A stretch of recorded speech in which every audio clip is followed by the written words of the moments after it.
नमस्कार, माउन्टेन समाचारमा स्वागत छ। म सचेता बुढाथोकी र म उषा काफले। सुरुमा मुख्य समाचार।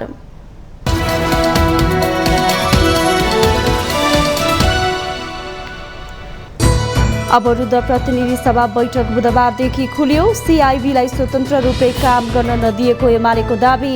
रासोपाले भन्यो नवयुवराजहरूको नाच निन्दनीय। सुन तस्करी प्रकरणमा सीआईबीको अनुसन्धान सकेपछि उच्च स्तरीय छानबिन आयोग बनाउन दलहरू सहमत। महराका बाबु छोरा मुछेको सुनकाण्ड पनि छानबिन हुने। गिरिबन्धु टी स्टेटको जग्गाबारी आवश्यक ठाने सरकारले अनुसन्धान गरे हुने। एमाले अध्यक्ष ओलीको प्रतिक्रिया। जमिनको सट्टा भर्नाको लागि कानुन बनाएको तर्क। संसदीय क्षेत्र पूर्वाधार विकास कार्यक्रमको लागि छुट्याएको रकम खर्च नगर्न संघ प्रदेश सरकारको सर्वोच्चको अन्तरिम आदेश। 7 दिनभित्र लिखित जवाफ माग। कोशी सरकारका मुख्यमन्त्री थापाले संविधान विपरीत विश्वासको मत प्राप्त गरेको भन्दै एमालेद्वारा सर्वोच्चमा रिट दायर। बिहीबार सुनवाई हुने। भारतको चन्द्रयान 3 चन्द्रमामा सफल अवतरण। चन्द्रमाको दक्षिणी ध्रुवमा यान उतार्ने भारत विश्वकै पहिलो मुलुक। जीवन धन्य भएको प्रधानमन्त्री मोदीको भनाई। र 4 देश सम्मिलित टी20 क्रिकेट श्रृङ्खलामा नेपालको लगातार दोस्रो जित। नेपाल विरुद्ध 90 रनको सामान्य लक्ष्य पछ्याएको कुवेत 55 रनमै सीमित।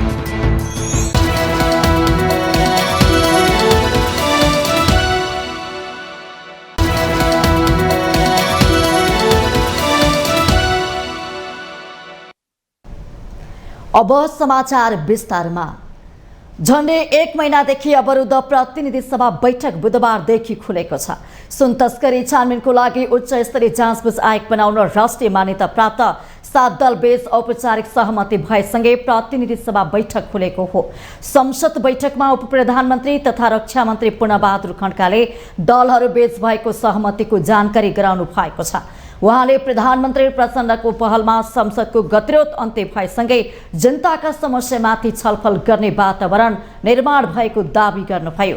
छानबिन आयोग बनाउन भएको 2 बुँदे सहमतिले दलहरूबीच पुनः सहमति र एकताको साथ देश र जनताको पक्षमा काम गर्ने नयाँ सङ्कल्प उजागर भएको मन्त्री खड्काको भनाइ छ। 2टा विषयमा मूल रूपमा सहमति भएको छ। यो सहमतिपछि अब संसदले नेपाली जनताका सरकारसँग जोडिएका विषयहरू समस्याहरूलाई छलफल गरेर निकास दिँदै जाने वातावरण निर्माण भएको छ। सँगसँगै संविधानसँग जोडिएका कतिपय सङ्घीय कानुनहरूको निर्माण, सङ्घीय कानुनहरूलाई संशोधन गर्ने विषयहरू हामीले चाँडोभन्दा चाँडो पारित गरेर अगाडि जानु छ। त्यो काममा पनि यो संसदले अब सक्रियता लिनेछ। यता एमाले भने सुन तस्करी, ललिता निवास र नक्कली शरणार्थी प्रकरणको छानबिनमा नेपाल प्रहरीको छानबिन राजनीतिबाट प्रभावित भएको आरोप लगाएको छ। बैठकमा विशेष समय लिएर बोल्दै एमाले सचिव समेत रहनुभएका सांसद योगेश भट्टराईले सीआईबीको अनुसन्धान ठिक दिशातिर गइरहेको बेला अचानक अर्कैतिर लाग्ने गरेकाले छानबिन आयोगको माग गरिएको जिकिर गर्नुभयो। सीआईबीलाई स्वतन्त्रपूर्वक छानबिन गर्न नदिएको उहाँको तर्क छ। ठिकै छानबिन गर्ला, तर केही उच्च पदस्थ नेताहरूको नाम आयो। सीआईबीको गाडीमा ब्रेक लाग्यो र सीआईबीको गाडी मोडियो। हामीलाई झस्का पस्यो। भुटानी शरणार्थी केसमा त्यस्तै भयो। एकदमै निर्भीकताका साथ छानबिन गर्ने नेपाल प्रहरीका अधिकृतहरू अचानक सरुवा भए। चिसो पस्यो सभामुख महोदय। र यो सुनकाण्डमा पनि त्यस्तै भयो र हामीलाई चिसो पस्यो। अनि हामीले भन्यौँ सीआईबीलाई स्वतन्त्रतापूर्वक छानबिन गर्ने दिएको छैन।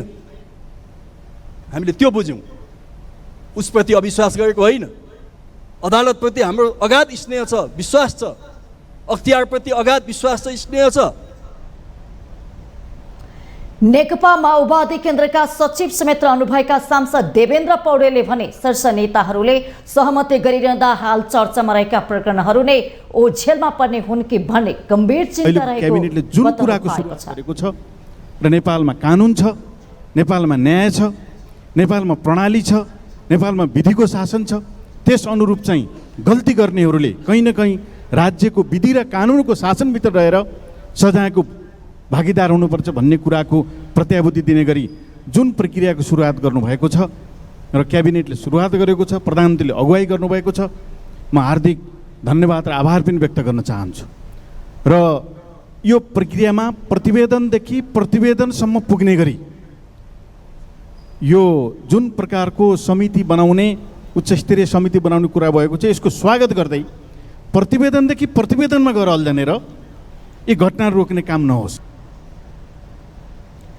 राष्ट्रिय स्वतन्त्र पार्टीका सभापति एवं सांसद रवि लामिछाने माओवादी केन्द्रका कतिपय नेताका छोराछोरी विभिन्न अनियमितता प्रकरणमा मुछिएको तर्फ लक्षित गर्दै सरकारले सुशासनको कुरा गरे पनि नवयुवराजहरूमाथि अनुसन्धान हुनेमा शङ्का रहेको टिप्पणी गर्नुभयो। कि फोरेन्सिक ल्याबबाट यो टेलिफोन जो दावा लामा भनिएका व्यक्ति छन् तिनको टेलिफोनमा भएको त्यो रेकर्ड संसदीय समितिले अथवा संसदले जस्ताको तस्तै हेर्न पाओस्, जहाँभित्र अत्यन्त धेरै सूचनाहरू छन् जसको जानकारी हामीलाई पनि प्राप्त भएको छ। हामी नजिकबाट निहालिरहेका छौँ र अन्त्यमा फेरि पनि सभामुख महोदय, यो संसद नेपाली जनताको आवाज बोल्ने ठाउँ हो, यसलाई बन्द गरेर कुनै पनि संवाद गरिनु भनेको यो देशमाथि अन्याय हो, नागरिकमाथि अन्याय हो। सबै छलफलहरू यही हुनुपर्दथ्यो। आगामी दिनमा यो अभ्यासलाई ध्यान दियोस्। त्यसैगरी राष्ट्रिय प्रजातन्त्र पार्टीका प्रमुख सचेतक ज्ञानबहादुर साईले ललिता निवास प्रकरणमा जोडिएका पूर्व प्रधानमन्त्रीहरूलाई किन पक्राउ नगरेको भन्दै प्रश्न गर्नु भएको छ।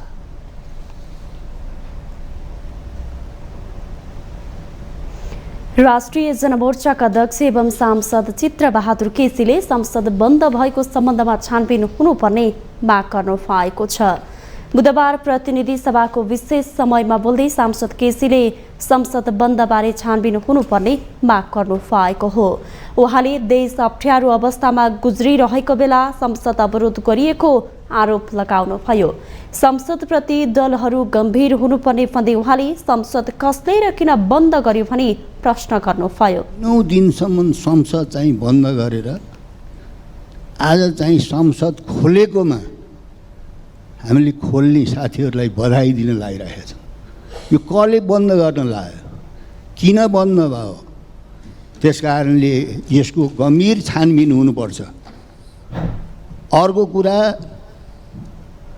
भुटानीहरूलाई नेपालीलाई भुटानी नै नक्कली भुटानी बनाएर बेच्नेहरू, ललिता निवासको जग्गा बिक्री गर्नेहरू, अब यो नेपालको भन्सारलाई अन्तर्राष्ट्रिय तपाईँ चाहिँ भ्रष्टाचारीहरूको केन्द्र बनाउनेहरू, यही यहाँ हामी संसदमा बस्नेहरू, खेल्नेहरू, सत्ता चलाउनेहरू हामी सम्बन्धित छैनौँ र हामीले कसलाई भनिरहेका छौँ।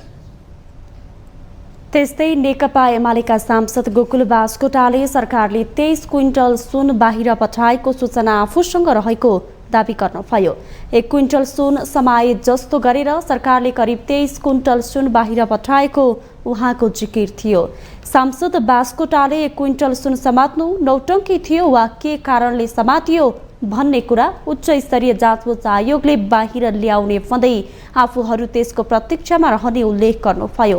उहाँले सत्तापक्षलाई सत्यको पक्षमा उभिन तर स्टन्टबाजी नगर्न पनि चेतावनी दिनुभयो। टुप्पाको पातमा बसेर हाँगामा बसेर पात हल्लाउने कुरा नगर्नुस्। तपाईहरुलाई सुझाव छ, स्टन्टबाजी होइन, गहिरो जरासम्म पुग्ने तागत राख्नुस्, आँट गर्नुस्। जे सत्य हो त्यो कुरा बाहिर आउँछ। 1000 कुतर्कको काम छैन, एउटा तथ्यले सम्पूर्ण कुराको छिनोफानो गर्दछ। यो आजको समाज हो र यसमा स्टन्टबाजीको काम छैन। फलानु नेता फलानु दिन विपक्षी दलको जेल जान्छ, के हेरेर भन्नुभएको छ? लैजानु समातेर, पाता फर्काएर लैजानु न, हामीले रोकेका छ, हामीले त्यही मागेको। पार्टीका अध्यक्ष केपी शर्मा ओलीलाई जेल पठाउने सम्मको अभिव्यक्ति सत्तापक्षबाट आएको भन्दै सांसद बास्कोटाले त्यस्ता खालको लकार्ने र तर्साउने काम नगर्न सचेत गराउनुभयो। उहाँले जनताको विश्वासको जगमा उभिएका ओलीमाथि अपमान गरिए सह्य नहुने बताउनुभयो।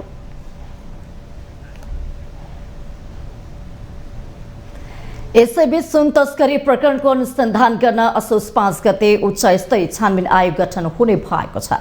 बुधबार सिंहदरबार स्थित प्रधानमन्त्री तथा मन्त्री परिषदको कार्यालयमा बसेको सर्वदलीय बैठकमा असोज 5 गते उच्च स्तरीय छानबिन आयोग गठन गर्ने सहमति भएको छ।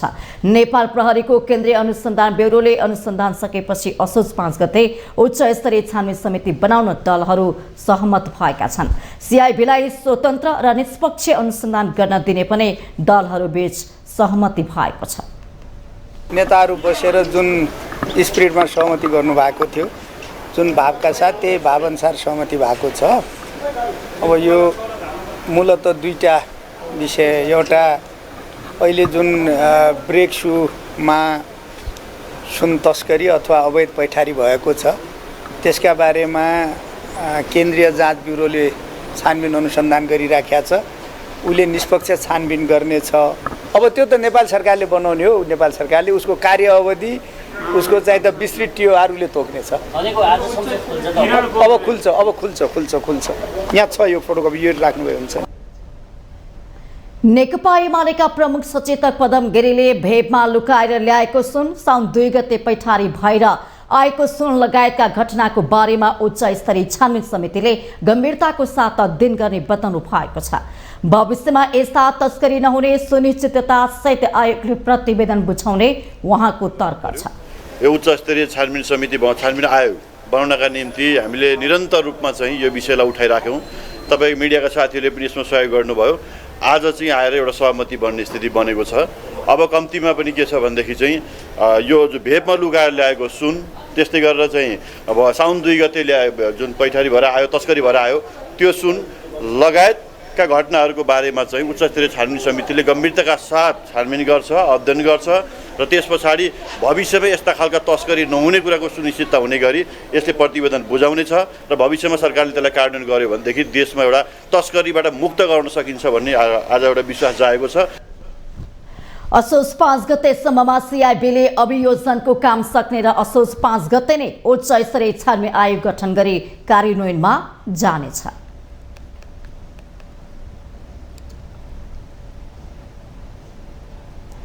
नेकपा एमालेका अध्यक्ष केपी शर्मा ओलीले गिरिबन्धु टी स्टेटको जग्गाबारे अनुसन्धान गर्न आवश्यक भए सरकारले अनुसन्धान गर्न सक्ने बताउनु भएको छ।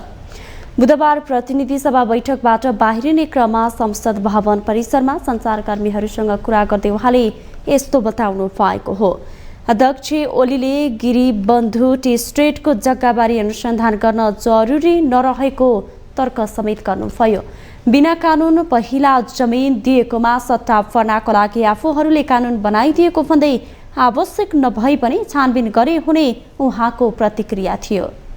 तपाईको पनि त्यसमा सहमति के भएको भन्ने कुरामा चिया बगानमा सहमति छ, हुनुपर्छ। अनियमितता के गर्नु, यो त कहाँबाट अनियमितता आउँछ? गिरिबन्धु भनेको म हो। गिरिबन्धुले चिया स्टेट लगाएका छन्, उनीहरूले चिया बनाएका छन्। अनि बिना कानुन पहिले जमिन दिएको थियो सट्टा भर्न, अहिले हामीले कानुन बनाइदिएका छौँ। अरू केही गरेका छैन। त्यति हो। यसमा छानबिन हुनुपर्छ भन्ने लाग्छ हजुरलाई पनि? जरुरी नै छैन, गर्न मन लागि गरे हुन्छ। अध्यक्ष ओलीले सरकार लचिलो भएर सदन खुलाएकोमा धन्यवाद दिँदै छानबिन समिति बनेर सधैँका लागि यस्ता तस्करीहरू रोक्ने गरी अनुसन्धान प्रतिवेदन तयार पार्नुपर्ने बताउनु भयो। सरकारलाई, सत्ता पक्षलाई धन्यवाद हुन्छु कि उहाँहरू लचिला भएर आज सदन खुलाउन तयार हुनु। हामी पहिलेदेखि सदन खुलाउने चलाउने पक्षमा हो, तर यो जुन सुन काण्ड तस्करीको क्रम भइरहेको छ यो रोकियोस्, सधैँका लागि रोकियोस्, यसको राम्रो छानबिन होस्, निर्दोष नपरुन्, दोषी नहुन् भन्ने कुरा हो। अब यस कुरामा सरकारले मन्जुर गरेका थिएन, त्यसकारण तनाव भइरहेको र कांग्रेसका महामन्त्री विश्वप्रकाश शर्माले सुन प्रकरणमा उच्च स्तरीय आयोग बनाउने कुरा प्रतिपक्षलाई विश्वासमा लिनका लागि बनाइएको रङ्गीन टालो भएको टिप्पणी गर्नुभयो। साउनमा पक्राउ परेको सुन भदौमा सहमति गर्ने र असोजमा उच्च स्तरीय छानबिन आयोग बनाउने कुरा प्रतिपक्षलाई विश्वासमा लिएर जानका लागि रङ्गीन टालोको व्यवस्था गरिएको उहाँको टिप्पणी छ। अब हुने अनुसन्धानमा पूर्व सभामुख कृष्ण बहादुर महरा र उहाँका छोरालाई पनि छानबिनको दायरामा ल्याउनु पर्ने महामन्त्री शर्माको भनाइ थियो। जना ठुलै पार्टीका नेता, पार्टीका पदाधिकारी, अब कुन पार्टीको पनि मलाई सम्झना भएन, तर यो संसदको पूर्व सभामुखै भएर बस्नुभएको व्यक्तित्व, उहाँको चाहिँ कैयौँ पटक अनि उहाँका सुपुत्रको चाहिँ सयौँ पटक तस्करहरूसँग टेलिफोनमा संवाद भएको भन्ने कुरो तपाईँहरू मार्फत, मिडिया मार्फत बाहिर आएको छ र अब त्यो अनुसन्धान गर्दै गर्दाखेरि त्यो विषयलाई पनि नछोडिकन अनुसन्धान गर्ने कुरामा जानुपर्छ। यद्यपि त्यो 100 किलो सुनसँगको प्रकरणभन्दा फरक हो, तर जालो त तस्करी हो नि त। त्यसकारणले उहाँहरू निर्दोषै हुनुहुन्छ भने पनि उहाँहरूलाई निर्दोषिता प्रमाणित गर्नका लागि छानबिन गर्ने निकायले चाहिँ दायरामा चाहिँ लिएर महामन्त्री शर्माले सरकारले सुन तस्करी सहित विभिन्न तस्करीलाई नियन्त्रण गर्न आवश्यक कदम चाल्नुपर्ने बताउनुभयो।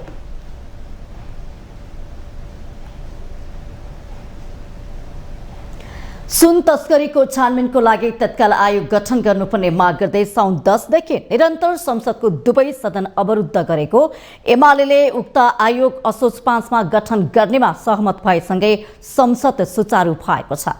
नक्कली शरणार्थी ललिता निवास जग्गा ठूला प्रकरणमा उच्च स्तरीय छानबिन माग नगरेको एमाले सोनु प्रकरणको मात्रै छानबिन समिति किन आवश्यक ठान्यो त? हेरौं यो रिपोर्ट। एमाले सुन तस्करी भन्दा ठूलो र अन्तर्राष्ट्रिय प्रतिष्ठामै आँच आउने नक्कली भुटानी शरणार्थी र बहुचर्चित ललिता निवास प्रकरणको छानबिनका लागि राजनीतिक समिति आवश्यक ठानेन। तर सुन तस्करी प्रकरणमा उच्च स्तरीय छानबिनका लागि एमालेको हट सबैले अनुभव गरेका छन्। माग पूरा गराउन एमाले प्रतिपक्षकै थलो मानिने संसदमा लगातार प्रहार गर्यो र अन्त्यमा ऊ सफल पनि भयो। तर पछिल्लो समय नक्कली भुटानी शरणार्थी र ललिता निवास प्रकरणहरूमा छानबिन समिति नसम्झेको एमाले सुन प्रकरणमा मात्रै किन केन्द्रित भयो? नेकपा एमालेको लागि जसरी भए पनि एउटा मुद्दा स्थापित गर्नुपर्ने थियो। त्यो स्थापित गर्नको लागि योभन्दा अगाडिको मुद्दामा उनीहरू असफल भए र कम्प्रोमाइज गर्नु पर्यो र यो अहिलेको प्रकरणलाई चाहिँ स्थापित गर्न सकिन्छ भन्ने उनीहरू लागिरहेको छ र पछिल्लो पटकसम्म पनि उनीहरू धरपकटै गरिरहेको अवस्था छ। र अब यसबाट चाहिँ अब पछिल्लो पटक चाहिँ जनमत उनीहरूको तर्फमा अलिकति नकारात्मक बन्दै गएको हुनाले फेस सेभिङ गर्नुपर्ने जरुरी थियो। यो फेस सेभिङको लागि सरकारले पनि अलिकति ठाउँ दिन जरुरी थियो, त्यो ठाउँ दिएको जस्तो मलाई लाग्छ। संसदमा भने अहिलेसम्ममा सबै प्रकरण नेताहरूको सम्पत्ति छानबिन हुनुपर्ने आवाज उठिरहँदा एमाले किन मौन छ? आम चासो बनेको छ। एमाले मात्र होइन, यो आवाजमा कुनै पनि दलहरू गम्भीर भएका छैनन्। सुन तस्करी प्रकरणमा मात्रै छानबिन समिति गठनका लागि किन जोडबल भएको भनेर राष्ट्रिय सभामा प्रश्न नै उठ्यो। सत्तापक्ष र विपक्षी दलका बीचमा सुन तस्करी सम्बन्धी उच्च स्तरीय छानबिन समिति बनाउने भन्ने जुन सहमति भएको छ, एयरपोर्ट जस्तो संवेदनशील स्थानबाट क्विन्टलका क्विन्टल सुन तस्करी हुनु राष्ट्रिय अन्तर्राष्ट्रिय लज्जाको विषय थियो छ। तर यो भन्दा पनि लज्जाको विषय सम्मान्य अध्यक्ष महोदय नक्कली भुटानी शरणार्थी सम्बन्धी विषय सुन तस्करी प्रकरणमा एमालेको छटपटाहट मुलुकको हितका लागि हो वा आफ्ना नेता कार्यकर्ता जोगाउन? यसको उत्तर त समयले नै देला। सुन काण्डमा माओवादी केन्द्रका नेताहरू पनि शङ्काको घेरामा परेपछि लेनदेन सहज गर्न त छानबिन समिति बनेको त होइन भन्ने आशंका गर्न पर्याप्त आधारहरू छन्।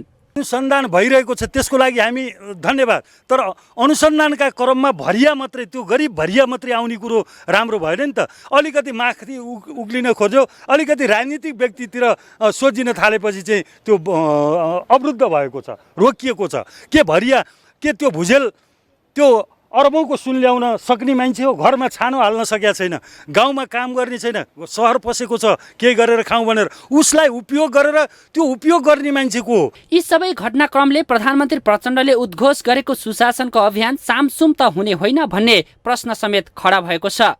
शरणार्थी प्रकरणको अनुसन्धान गरिरहेको प्रहरीको सरुवा ललिता निवास प्रकरणमा पनि पूर्व प्रधानमन्त्रीहरूलाई साँची मात्रै बनाइएका वास्तविकताले सुशासन अभियान तुहिन सक्ने सङ्केतहरू पनि देखिएका छन्, जुन राजनीतिक दलहरूकै लागि प्रतिउत्पादक हुन सक्छ। माउन्टेन टेलिभिजन एचडीका लागि बटुकराज गिरीको रिपोर्ट। माउन्टेन समाचारमा पालो भएको छ ब्रेक।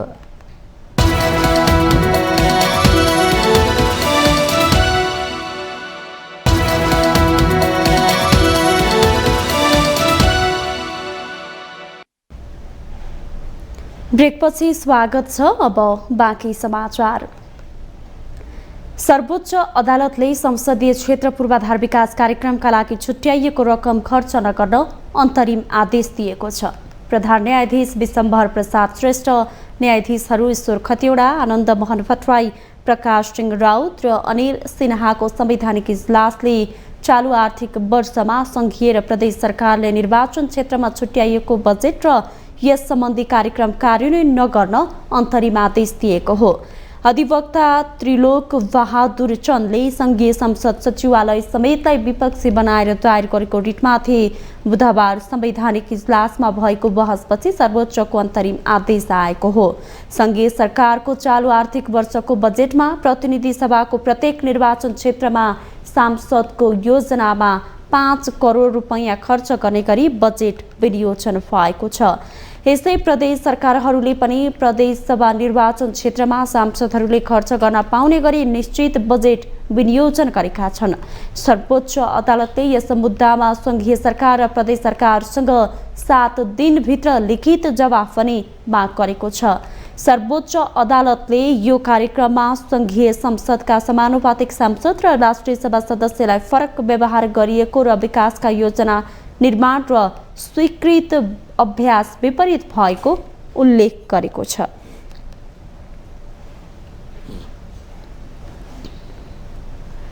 काठमाडौँबाट म्याग्दीको सदरमुकाम बेनीतर्फ जाँदै गरेको बस बुधबार धादिङको गजरी 2 40 भन्ने स्थानबाट त्रिशुली नदीमा खस्दा 8 जनाको मृत्यु भएको छ। मृत्युमा 6 जना पुरुष र 2 महिला रहेका छन्। 16 जना घाइते भएका छन्। दुर्घटनामा मृत्यु भएका मध्ये 5 जनाको शनाखत भएको छ। शनाखत हुनेमा म्याग्दी रघुगङ्गा 3 का 50 वर्षीय थानबहादुर भण्डारी, पर्वत मोदी 1 की 15 वर्षीय कृतिका शर्मा पौडेल, धादिङ गजुरी 8 का अन्दाजे 20 वर्षीय सुशील रम्तेल, कास्की फुलबारी 11 का अन्दाजे 24 वर्षीय सुमन थापा र पर्वत जलजला गाउँपालिका 6 बस्ने 42 वर्षीय राधिका सापकोटा रहेका छन्। अन्य 3 जना पुरुषको शनाखत हुन बाँकी रहेको जिल्ला प्रहरी कार्यालय धादिङले जनाएको छ। सहचालक रोशन तामाङका अनुसार 19 जनाले काउन्टरबाट र 2 जनाले ए सेवाबाट टिकट लिएका थिए। कलङ्कीबाट 2 जना अनि धादिङको आदमघाटबाट 2 जना पुरुष बसमा चढेको सहचालक तामाङले बताएका छन्।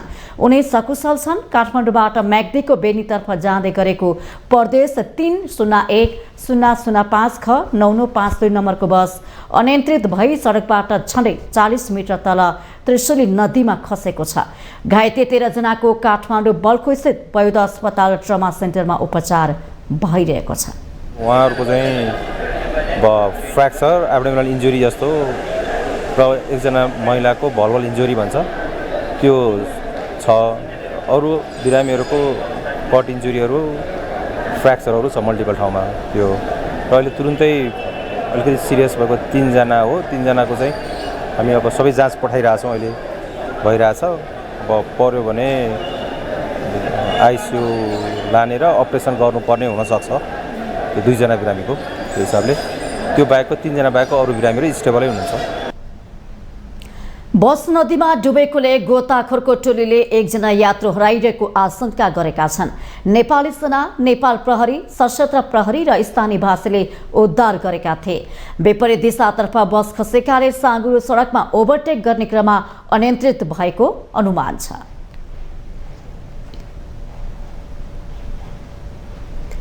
कोशी प्रदेश सरकारका मुख्यमन्त्री उद्धव थापाले संविधान विपरीत विश्वासको मत प्राप्त गरेको भन्दै नेकपा एमाले सर्वोच्च अदालतमा रिट दर्ता गरेको छ।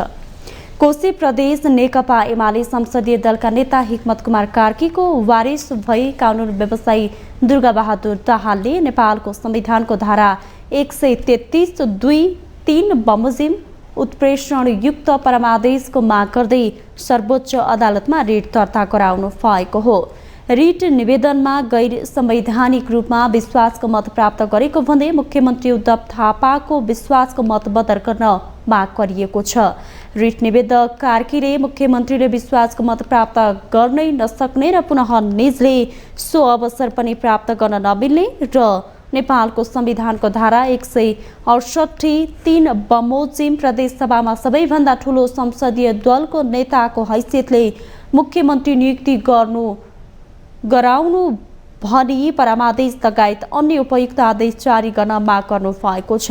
यस्तै रिट निवेदनमा मुद्दाको टुङ्गो नलागेसम्म सरकारले दीर्घकालीन असर पर्ने प्रकृतिका काम कारबाही र निर्णय गर्नु अथवा अनुचित गैर संवैधानिक गैर संसदीय र संवैधानिक नैतिकताको विपरीत हुने भएकोले त्यस्तो कुनै पनि काम कारबाही नगराउन अन्तरिम आदेश गर्नुपर्ने माग पनि गरिएको छ।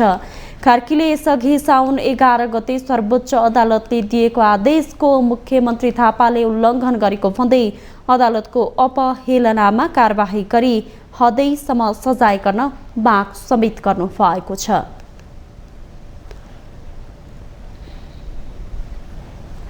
कोशी प्रदेश सभाको बुधबारको बैठक एमाले र राप्रपाको बहिष्कारको कारण स्थगित भएको छ। बैठक सुरु भए लगतै एमाले र राप्रपाका सांसदहरू उठेर विरोध जनाएका थिए। त्यसक्रममा प्रदेश सभामा बोल्दै एमालेका सांसद तिलकुमार मेङवाङले सभा अध्यक्षको कुर्सीमा बसेर मुख्यमन्त्री उद्धव थापालाई संविधान विपरीत विश्वासको मत दिएको भन्दै विरोध जनाउनु भएको छ। उहाँले सभा अध्यक्षले अरू पनि गैर संवैधानिक कार्य गर्न सक्ने देखिएको आरोप लगाएपछि बैठकमा नाराबाजी सुरु भएको थियो। त्यसपछि एमाले र राप्रपाका सबै सांसदहरू बैठक छोडेर हिँड्दा प्रदेश सभा बैठक स्थगित भएको हो। बुधबारको प्रदेश सभा बैठकमा प्रदेश निजामती सेवा ऐन 2079लाई संशोधन गर्न बनेको विधेयक र स्थानीय सेवाको गठन सञ्चालन र सेवाका शर्तहरू सम्बन्धमा व्यवस्था गर्न बनेको विधेयक सम्बन्धी प्रस्ताव टेबल गर्ने कार्यसूची रहेको थियो।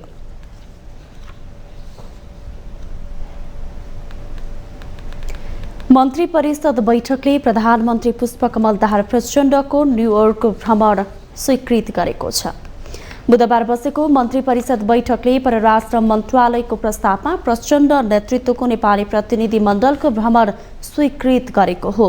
संयुक्त राष्ट्र सङ्घको 78औं महासभामा सहभागी हुन प्रधानमन्त्री प्रचण्ड त्यसतर्फ जाँदै हुनुहुन्छ। त्यसैगरी मन्त्री परिषदको बैठकले जनवादी गायक स्वर्गीय जेबी टुहुरेलाई जनगायकको उपाधि प्रदान गर्ने निर्णय समेत गरेको छ। नेपाल धितोपत्र निष्कासन 7औं संशोधन नियमावली संशोधन गर्न स्वीकृति प्रदान गर्ने निर्णय पनि भएको सरकारको प्रवक्ता समेत रहनुभएकी सञ्चार तथा सूचना प्रविधि मन्त्री रेखा शर्माले जानकारी दिनुभयो। 60 लाख अनुदान सहायता स्वीकृत गर्ने निर्णय भएको छ र अर्को अर्थ मन्त्रालयको प्रस्तावमा धितोपत्र सम्बन्धी ऐन 2063 को दफा 116 को उपदफा 1 बमोजिम नेपाल धितोपत्र बोर्डलाई संलग्न धितोपत्र तथा निष्कासन 7औं संशोधन नियमावली 2080 संशोधन गर्न स्वीकृति प्रदान गर्ने भन्ने पनि निर्णय भएको छ र परराष्ट्र मन्त्रालयको प्रस्तावमा सम्माननीय प्रधानमन्त्री श्री पुष्पकमल दाहाल प्रचण्ड नेपाली प्रतिनिधिमण्डलको नेतृत्व गर्दै न्युयोर्कमा आयोजना हुने संयुक्त राष्ट्रसङ्घको 78औं महासभामा सहभागी हुन भ्रमण स्वीकृति गर्ने भन्ने निर्णय पनि भएको छ र त्यसै गरेर बैठकले धुलीखेल अस्पताल आपतकालीन केन्द्र सुधार परियोजनाका लागि जापान सरकारबाट प्राप्त हुने जापानी युएन 3 अर्ब 29 करोड 60 लाख अनुदान सहायता स्वीकृत गरेको जानकारी दिनुभयो। चालू आर्थिक वर्षको पहिलो महिनामा वैदेशिक व्यापारमा गिरावट आएको छ। आयात र निर्यात दुवैमा आएको गिरावटले समग्र वैदेशिक व्यापार तथा व्यापार घाटा समेत घटेको छ। हरेक वर्ष झैं भारतसँगको व्यापार घाटा उल्लेख्य रहने आर्थिक वर्षको पहिलो महिनाले सङ्केत गरेको छ। भन्सार विभागका अनुसार साउनमा पेट्रोलियम पदार्थको आयातमै ठूलो गिरावट देखिएको छ। एक रिपोर्ट।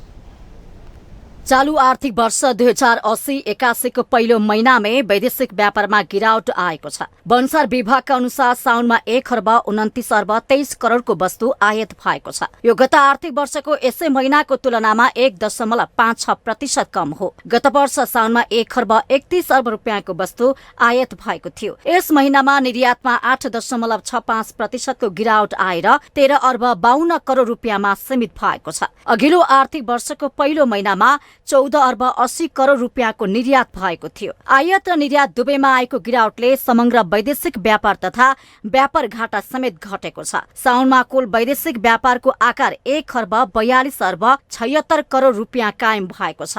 यो गत आर्थिक वर्षको यसै महिनाको तुलनामा 2.28% कम हो। सो आर्थिक वर्षको साउनमा 1 खर्ब 46 अर्ब रुपियाँको वैदेशिक व्यापार भएको थियो। साउनमा व्यापार घाटा 1 खर्ब 15 अर्ब 71 करोड रुपियाँको भएको छ। नेपालको वैदेशिक व्यापारमा निर्यातको हिस्सा 9.48% र आयातको हिस्सा 90.52% रहेको छ। साउनमा गत आर्थिक वर्षको तुलनामा निर्यातको हिस्सा खस्किएको छ। भन्सार विभागका अनुसार साउनमा पेट्रोलियम पदार्थको आयातमै ठूलो गिरावट देखिएको छ। चालू आर्थिक वर्षको पहिलो महिनामा 21 अर्ब 98 करोड रुपियाँको पेट्रोलियम पदार्थको आयात भएको छ। गत आर्थिक वर्षको साउनमा पेट्रोलियम पदार्थको आयात 25 अर्ब रुपियाँको भएको थियो। आइरन र स्टिलको आयात 12 अर्ब 95 करोड रुपियाँको भएको छ। चालू आर्थिक वर्षमा आइरन अनि स्टिलको आयात सुधार भएको छ। गत साउनमा 11 अर्ब 23 करोड रुपियाँको आयात भएको थियो। एक महिनामा 2.5 अर्ब रुपियाँको तरकारी जन्य वस्तुको आयात भएको छ। यस महिनामा 2 अर्ब 81 करोडको औषधि आयात भएको छ। सवारी साधन र यसको पाटपुर्जा आयातमा 4 अर्ब 29 करोडको आयात भएको भन्सार विभागले जनाएको छ। गत वर्ष यस्तो वस्तुको आयात 4 अर्ब 64 करोड रुपियाँ बराबरको भएको थियो। नेपालको सबैभन्दा ठूलो व्यापार भारतसँग रहेको छ। भारतसँग साउनमा मात्र 72 अर्ब 76 करोड रुपियाँको व्यापार घाटा रहेको छ। चीनबाट 21 अर्ब 94 करोडको वस्तु आयात हुँदा 39 करोड रुपियाँको मात्र निर्यात भएको छ। साउनमा 109 मुलुकभन्दा बढीसँग वैदेशिक व्यापार भएको भन्सार विभागको तथ्याङ्क छ।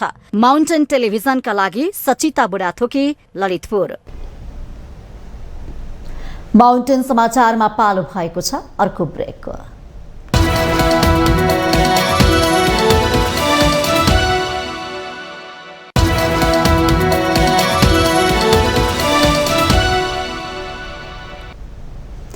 ब्रेकपछि स्वागत छ। अब बाँकी समाचार। पछिल्लो 3 दशक यता देशको राजनीतिमा आमूल परिवर्तन भयो।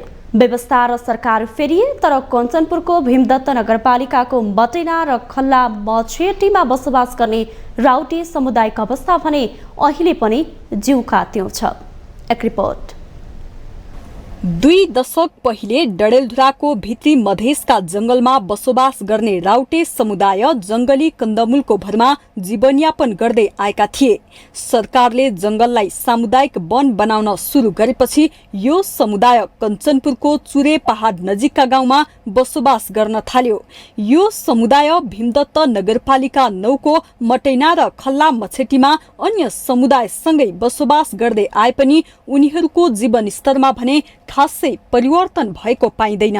पुर्खौंदेखि जंगली कन्दमूल र जनावरको शिकार गरेर जीविका चलाइरहेका उनीहरू अहिले पनि जंगलमै जान र उतै बस्न रुचाउँछन्। सरकारले स्थानीय पूर्वाधार विकास अन्तर्गत उनीहरूका लागि आवास बनाउन थाले पनि अझैसम्म पूर्ण रूपमा निर्माण सम्पन्न भएका छैनन्।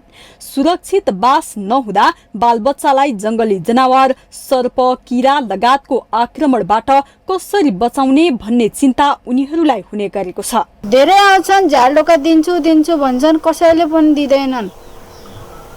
जो आउँछ दिन्छु भनेर फोटो खिचेर लग्छन् घरको, झ्यालडोका दिँदैन। डोका चाहियो, बालबच्चा छन्, स्याप आउँछ, बिच्छी आउँछ, स्यापिरा आउँछ, टोक्छ। राज्यले लोपन्मुख जातिमा सूचीकृत गर्दै प्रति व्यक्ति मासिक 4000 भत्ता दिने गरेको छ।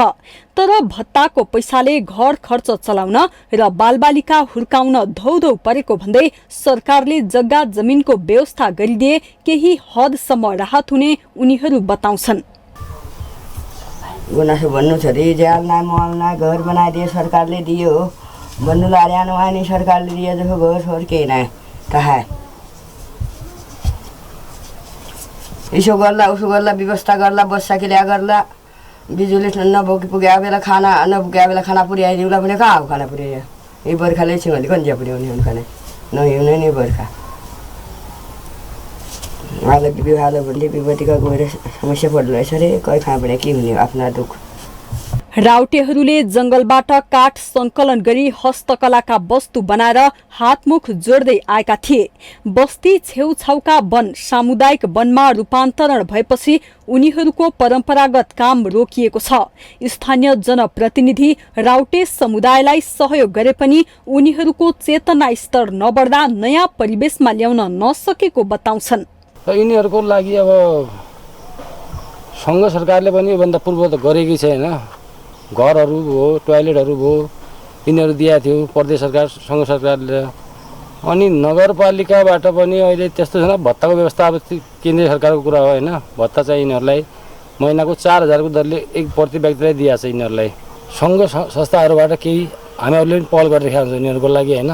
सङ्घ संस्थाहरूले यिनीहरूको लागि सोचेर केही कार्यहरू अगाडि बढाइदिएपछि हुन्थ्यो र अनि यिनीहरूलाई आर्थिक जसरी दिएको छ त्यसरी यिनीहरूलाई रोजगारको व्यवस्था गरिदिनुपर्ने हो सरकारले। वास्तवमा एक परिवारमा एकजनालाई रोजगार दिए पनि होइन यिनीहरूलाई पनि उन्मुक्ति हुन्थ्यो भन्ने जस्तो लाग्छ मलाई। यहाँ 6वटा राउटे परिवारका करिब 20 जनाको संख्यामा मात्रै बसोबास गर्दछन्। राउटेहरूको जीवनस्तर उकास्न मासिक भत्तासँगै चेतना विकास र स्वरोजगार बनाउने खालका कार्यक्रम ल्याउन जरुरी देखिन्छ। माउन्टेन टेलिभिजन एचडीका लागि कञ्चनपुर सहकर्मी पुष्कर भट्टको रिपोर्ट। नेपाली सभ्यता, संस्कृति, साहित्य र भाषासँगै कला मुलुकको धरोहर हो। प्राचीन कालदेखिको नेपाली कला त विश्वभर नै चिनिएको छ। नेपालको हस्तकला, मूर्तिकलासँगै काष्ठकलाको विशेष महत्त्व भए पनि पछिल्लो समय कालीगढ अभाव, आधुनिक सामग्रीप्रतिको आकर्षण अनि राजनीतिक हस्तक्षेपका लगायतका कारणले यो पेसा सङ्कटग्रस्त अवस्थामा पुगेको छ। एक रिपोर्ट। नेपाली कला, संस्कृति, साहित्य र भाषाले नेपालको इतिहासलाई जीवन्त बनाइरहेको छ। विभिन्न कलाकृतिमा चित्रण गरी मठ, मन्दिर, घर, सतलको ढोका, झ्यालमा सजाइने काष्ठकलाको उत्कृष्ट सिपमा त नेपाल विश्वभर नै अब्बल मानिन्छ। लिच्छवी र मल्लकालीन कलाको विश्वका पारखीहरूले समेत प्रशंसा गर्ने गरेका छन्। एउटा काष्ठकलाको मूल्य 1 देखि 10 लाखसम्म पर्छ। नेपाली काष्ठकला विदेशी पर्यटकको त मुख्य रोजाइ नै हो। आजभोलि दक्ष जनशक्तिको अभावले यो पेसा नै सङ्कटमा परेको छ। त्यसमा पनि काठ आयातमा समस्या, कोरोनापछि तङ्ग्रिन नसकेको व्यवसाय लगायतका कारण पुस्त्यौनी पेसा जोगाउनै थौथौ भएको छ। अब पहिलाको र अहिलेको भन्दा धेरै नै फरक रहेछ होइन। काममै फरक हुँदो रहेछ। अब पहिला भनेको अब सिक्नलाई नै गाह्रो, सिकाउने मान्छे हुँदैन, आफैले सिक्नुपर्छ। अहिले जुन मान्छेहरूले सिकाइरहन्छ नि, अब पहिला त हामीलाई सिकाउने मान्छे नै थिएन। हामी त एउटै सिकाइदिन्छ त्यही अनुसारले हेर्दै सिक्ने हो हामी चाहिँ। सम्मान त खासै हाम्रो त यो पेसामा खासै सम्मान त छैन हामीलाई। खासै भन्नु पऱ्यो भने त सम्मान त त्यति खासै छैन। त्यो सामान राख्न जाँदा गाली गरेर ल्याउँछ, यो भएन त्यो भएन भनेर अझ। अब हामी बिहान 6 बजेदेखि बेलुका 6 बजेसम्म आउँछौँ। हामीलाई यसैबाट सबै दिइरहेको छ भन्नु न। धेरै खुसी लाग्छ आफूले मेहनत गरेको होइन, आफ्नो परिश्रम धेरै खुसी लाग्छ। कुनै काम नभएको मान्छेले यही काम सिकेर बेरोजगार हुनुभन्दा एउटा रोजगार समाते हुन्छ भन्ने आफ्नै सिकै हुन्छ नि। जस भनौँ न अब यसो अब बुढाहरूलाई अब तरकारी किन्नु पैसा दिनु भन्नु त भएन नि त। हामी आफै निकालेर चलाउन सकेपछि हामी पनि काम गरौँ भन्नेमा पुग्यो हो। त्यही हो गाह्रो त। यस्तो हातहरू दुख्छ, अलिअलि दुखिहाल्छ, छालाहरू जान्छ, नभए अब बानी हुँदै गएपछि दुख्दैन। पहिला चाहिँ धेरै मोट रहेछ यसको। अब मोट मन्दिर यताउति बन्थ्यो हाम्रो होइन, अहिले चाहिँ धेरै कम भयो क्या होइन। अब राजनीतिक हस्तक्षेप हुँदा यो अनेक बाहनाले गरेर अलिकति यसको चाहिँ मोटो कमै छ अहिले। कोरोना भन्दा अगाडि चाहिँ व्यवहार राम्रै थियो हाम्रो होइन। अहिले कोरोनापछि चाहिँ धेरै चाहिँ धराशायीमा पुगिसक्यो होइन। त्यो भन्दा नि अहिले त झन् स्थिति सरकारको त्यो राजनीतिक हस्तक्षेपले गरेर त अहिले झन् छँदै छैन हाम्रो। अहिले झन् खत्तमै छ। चुनौती त धेरै छ नि अहिले। अब जस्तै काष्ठकलामा सम्बन्धित मान्छे कालीगरहरू कम हुँदै गएछ, सबै विदेशमा गएछ होइन।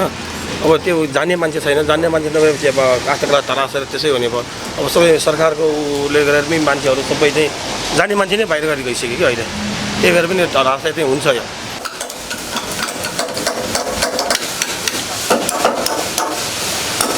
नेपालको कला, संस्कृतिसँगै इतिहास बोकेको काष्ठकलालाई पनि जगेर्ना र समर्थन गर्नु हामी सबैको साझा दायित्व हो। र यो पेसालाई अझै निरन्तरता दिन भने सरकारले पनि अहम भूमिका खेल्नुपर्ने देखिन्छ। अर्कातिर दक्ष जनशक्तिको अभाव छ, यसलाई पनि परिपूर्ति गर्न भने युवा पुस्तालाई पनि प्रोत्साहन गर्नुपर्ने आवश्यकता देखिन्छ। माउन्टेन टेलिभिजन एचडीका लागि क्यामेरामा पुरन सुवेदीका साथमा विद्या तामाङ, ललितपुर। महाकाली नदीको जलस्तर उच्च बिन्दुमा पुगेको छ। लगातारको अविरल वर्षाका कारण महाकाली नदीमा जलस्तर उच्च बिन्दुमा पुगेको हो। महाकाली नदीमा जलस्तर बढ्दा तटीय क्षेत्रका बस्तीहरू कटानको उच्च जोखिममा परेका छन्। भारतको पिथौरागढ लिपुलेक सडक विस्तार गर्दा जौलजीबीदेखि धारचुलासम्म सडक विस्तारका क्रममा निस्केको माटो र ढुङ्गा व्यवस्थित तरिकाले महाकाली नदीमा फालेर तटबन्ध निर्माण गरेको छ। यसरी तटबन्ध निर्माण गरेका कारण महाकाली नदीमा जलस्तर बढ्दा दार्चुला सदरमुकाम खलङ्गा लगायत महाकाली नदीको तटीय क्षेत्रका बस्तीहरू कटानको उच्च जोखिममा परेका छन्।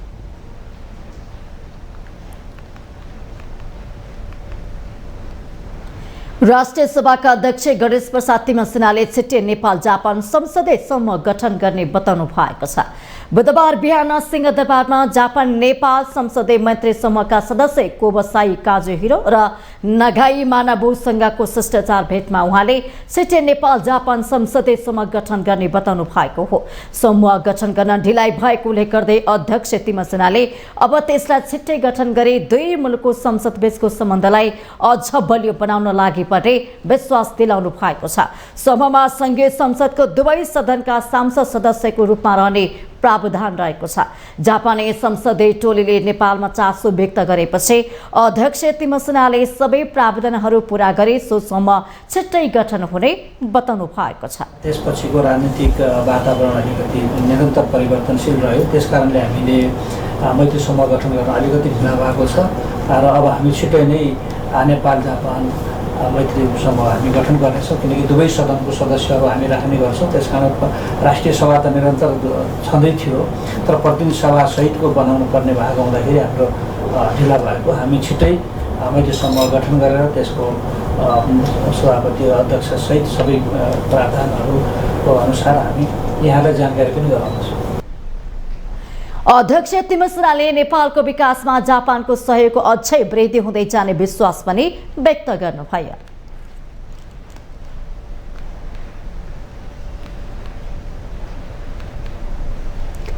वैदेशिक अध्ययन अनुमति पत्र एनओसी नलिकन भारतको सीमा क्षेत्रमा सञ्चालित शिक्षालयमा अध्ययन गर्ने नेपाली नर्सिङ विद्यार्थीहरूको शैक्षिक प्रमाणपत्रले मान्यता नपाउने भएको छ। चिकित्सा शिक्षा आयोगका सदस्य सचिव कृष्ण प्रसाद काप्रीले भारतीय सीमा क्षेत्रमा नर्सिङ पढ्न जाने नेपाली विद्यार्थीले अनिवार्य एनओसी लिएर मात्रै जानुपर्ने स्पष्ट गर्नु भएको हो। उहाँले त्यसका लागि सम्बद्ध निकायले सूचना जारी गर्नुपर्ने बताउनुभयो। स्कुल त थियो त, संस्था खोलेर मात्रै विद्यार्थी अड्दो रहेछ र अहिले विद्यार्थी अहिले हेर्न जाने हजुरलाई त्यहाँ गएर हेड काउन्ट गर्नु होला होइन। पारी गएर हाम्रो धेरै विद्यार्थी पारी गए। त्यसैले गर्दा यो चाहिँ के छ भने खुला सिमाना छ, अरू कारणले कहाँ गयो कसरी गर्यो त्यो अर्को पाटो हो। हामीले अहिले भनौँ न एनओसी त 12 कक्षाभन्दा पछि त हामी अगाडिकोलाई हामी एनओसी दिन्न भने हो नि त। अनि को एनओसी नलिकन चाहिँ बोर्डर पारीको विद्यार्थी पढ्न गयो, हामीले सूचना जारी गर्नु पर्दैन? त्यसले गर्दाखेरि हामी एउटा के भने कस्तो चाहिँ न्यारेटिभ बनाइराखौँ भने उसले त पढ्न जाने विद्यार्थी त उसले चाहिँ के अरे एनओसी लिएर जानुपर्छ नि बाहिर जाँदा त। कति विद्यार्थी गयो हामीले चेकिङ गरेछौँ।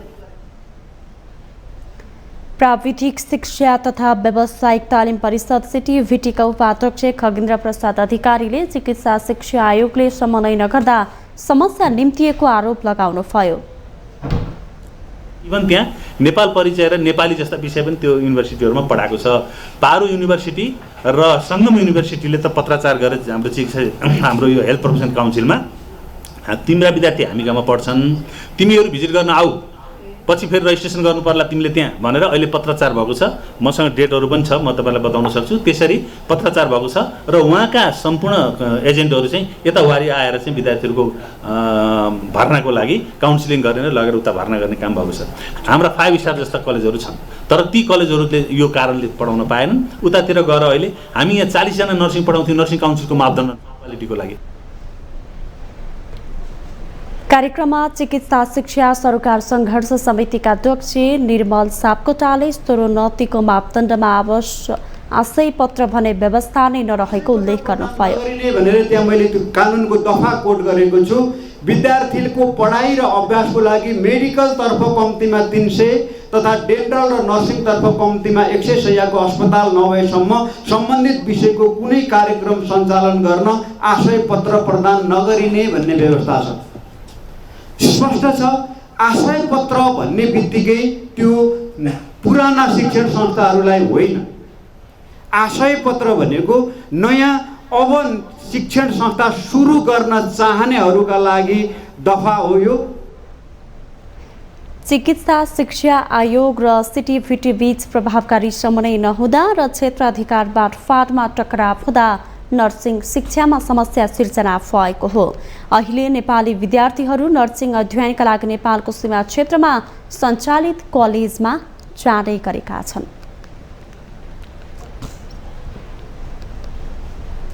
हामीसँग आर्थिक, अन्तर्राष्ट्रिय र खेल समाचार बाँकी नै छन्। माउन्टेन समाचारमा पुनः पालो भएको छ ब्रेकको।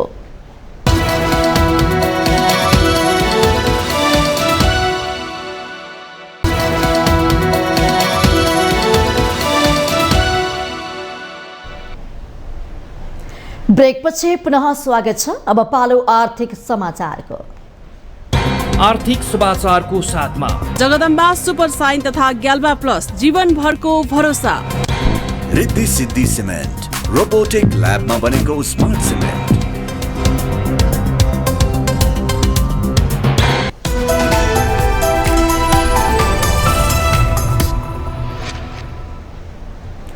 भारतले प्याज निर्यातमा 40% महसुल लगाएपछि नेपाली व्यापारीले प्याज आयात रोकेका छन्। आयात रोकेपछि कालीमाटी लगायतका मुख्य बजारमा प्याज अभाव भएको छ। भारतले आफ्नो मुलुकबाट निर्यात हुने प्याजमा 40% भन्सार महसुल लगाउने निर्णय गरेको छ। त्यसैता शनिबार र आइतबार प्याजको छिटफुट मात्रै कारोबार भए भने सोमबारदेखि भने आयात र बिक्री नै ठप्प भएको कालीमाटी फलफुल तथा तरकारी बजार विकास समितिले जनाएको छ। बजारमा भएका सबै पसलमा प्याज सकिएको बजार विकास समितिका सूचना अधिकारी विनय श्रेष्ठले बताउनु भएको छ। प्याज नभएपछि कालीमाटी फलफुल तथा तरकारी बजारले मूल्य नै तोक्न छाडेको छ। कालीमाटी र काठमाडौँलाई आधार बनाएर आलु प्याजको कारोबार गर्ने व्यापारीहरूले भने भारतले निर्यात कर लगाएपछि उतैका व्यापारीहरूले प्याजको बिक्री नगरेको दावी गरेका छन्। एक्कासी आएको नीतिका कारण उनीहरू अन्यलमा हुँदा निर्यातकर्ताहरूले प्याज नै नपठाएको आलु प्याज व्यवसाय संघका महासचिव प्रकाश गजुरेलले बताउनु भएको छ। आइतबार कालीमाटी बजारमा प्याजको थोक बिक्री मूल्य 61 रुपियाँ प्रति किलो थियो। आइतबार दिउँसोदेखि बजारमा प्याजको मूल्य मनपरी लिन थालिएको थियो। लगतै वाणिज्य विभागले अनुगमन गरेपछि बजारमा प्याजको आपूर्ति ठप्प भएको छ। वाणिज्य विभागले भने भारतले कर थपेपछि प्याज नआएको हुन सक्ने भए पनि पहिले आयात भएको प्याज पनि लुकाइएको हुन सक्ने अनुमान गरेको छ। कालोबजारी गरेको पाइए कडा कारबाही गर्ने विभागका महानिर्देशक गजेन्द्र ठाकुरले बताउनु भएको छ।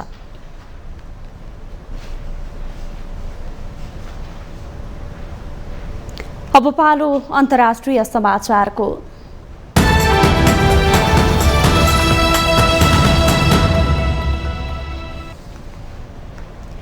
भारतको चन्द्रयान 3 चन्द्रमाको सतहमा बुधबार साँझ सफलतापूर्वक अवतरण भएको छ। भारतको चन्द्रयान 3 सफलतापूर्वक चन्द्रमाको दक्षिण ध्रुवमा अवतरण भएको छ।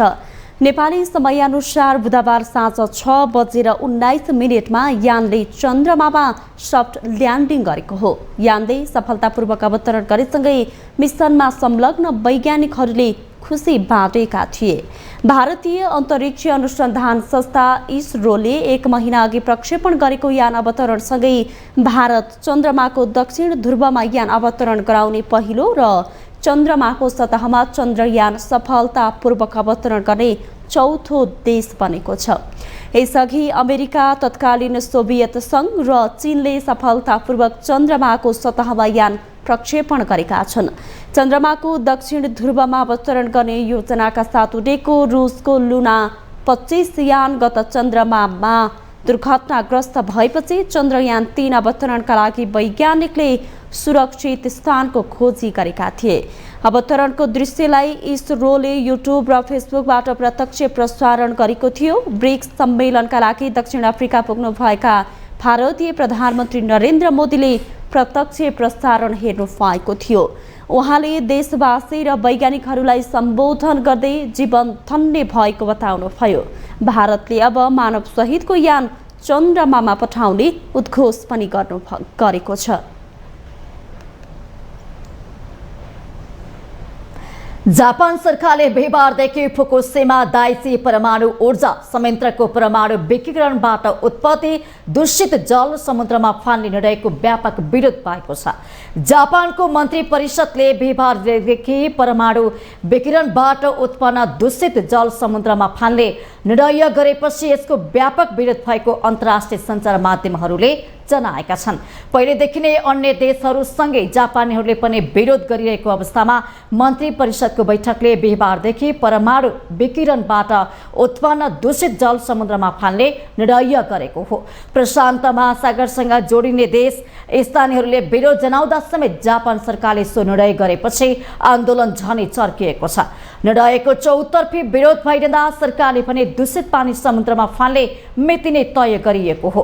समुद्री पर्यावरण र सार्वजनिक स्वास्थ्यमा प्रभाव पार्ने भन्दै छिमेकी अन्य प्रशान्त द्वीप देशहरूका साथै मत्स्य व्यवसायी र स्थानीयहरूले सरकारको निर्णयको विरोध गरिरहेका छन्। जापान सरकारले परमाणु दूषित पानी प्रशान्त महासागरमा फाल्ने निर्णय लिएपछि स्थानीयहरूले विरोध जनाउँदै आन्दोलन समेत गरेका छन्।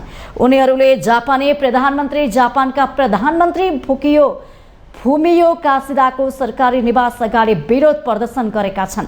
जनमत सर्वेक्षणमा 88% भन्दा बढी जापानी सरकारको सो निर्णयको विरुद्धमा रहेको पाइएको जापानकी राष्ट्रिय समाचार एजेन्सी क्यादोले जनाएको छ।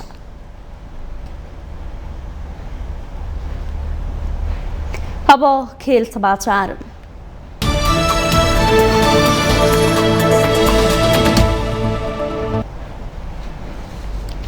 चार देश सम्मिलित टी20 क्रिकेट श्रृङ्खलामा नेपालले लगातार दोस्रो जित दर्ता गरेको छ।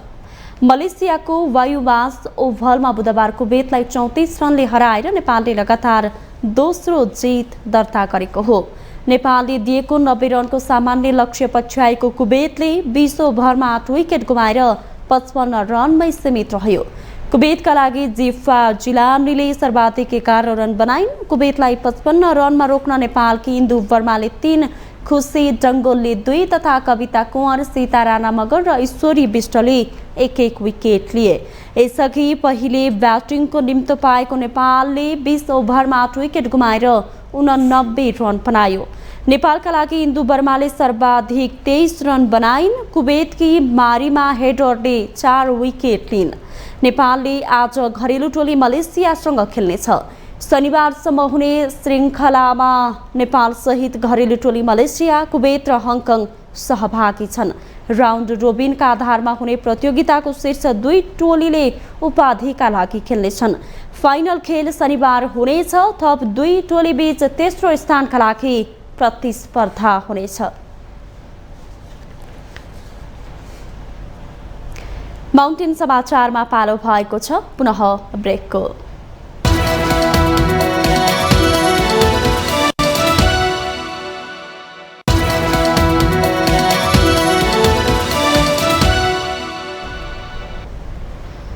ब्रेकपछि स्वागत छ। यो सँगै हामी माउन्टेन समाचारको अन्त्यमा आइपुगेका छौं। जाँदा जाँदै मुख्य समाचार पुनः एकपटक।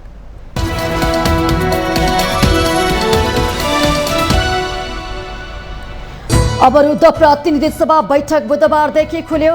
सीआईबीलाई स्वतन्त्र रूपले काम गर्न नदिएको एमालेको दाबी। रासोपाले भन्यो नवयुवराजहरूको नाश निन्दनीय। सुन तस्करी प्रकरणमा सीआईबीको अनुसन्धान सकिएपछि उच्च स्तरीय छानबिन आयोग बनाउन दलहरू सहमत। महराका बाबुछोरा मुछिएको सुनकाण्ड पनि छानबिन हुने। गिरी बन्दुटी स्टेटको जग्गाबारे आवश्यक ठाने सरकारले अनुसन्धान गरे हुने एमाले अध्यक्ष ओलीको प्रतिक्रिया। जमिनको सट्टा भर्नाको लागि कानुन बनाएको तर्क। संसदीय क्षेत्र पूर्वाधार विकास कार्यक्रमका लागि छुट्याइएको रकम खर्च नगर्न सङ्घ र प्रदेश सरकारलाई सर्वोच्चको अन्तरिम आदेश। 7 दिनभित्र लिखित जवाफ माग। कोसे सरकारका मुख्यमन्त्री थापाले संविधान विपरीत विश्वासको मत प्राप्त गरेको भन्दै एमालेद्वारा सर्वोच्चमा रिट दायर। आज सुनवाई हुने। भारतको चन्द्रयान 3 चन्द्रमामा सफल अवतरण। चन्द्रमाको दक्षिणी ध्रुवमा यान उतार्ने भारत विश्वकै पहिलो मुलुक। जीवन धन्य भएको प्रधानमन्त्री मोदीको भनाई। र 4 देश सम्मिलित T20 क्रिकेट श्रृङ्खलामा नेपालको लगातार दोस्रो जित। नेपाल विरुद्ध 90 रनको सामान्य लक्ष्य पछाएको कुवेत 55 रनमै सीमित।